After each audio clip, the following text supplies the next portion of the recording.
As is my usual habit, I stopped in Immokalee at the Seminole Casino.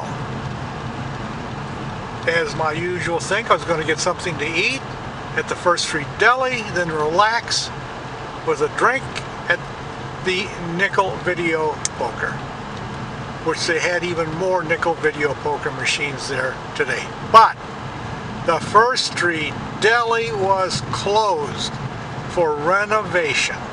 So this is the second renovation I've run into in the casinos on this trip.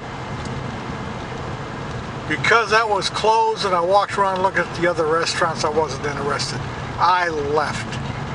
I mean, half the fun for me stopping at the Seminole Casino, Immokalee, is getting something to eat at the First Street Deli, especially getting something to eat which I can't make at home.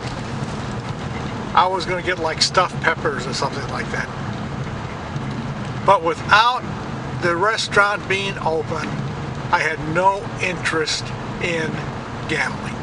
So I left, which means I will get home earlier, but that's okay. No eating, no play. They lost my business. Hopefully, next time I come back in a couple of months, they will be open and renovation will be finished.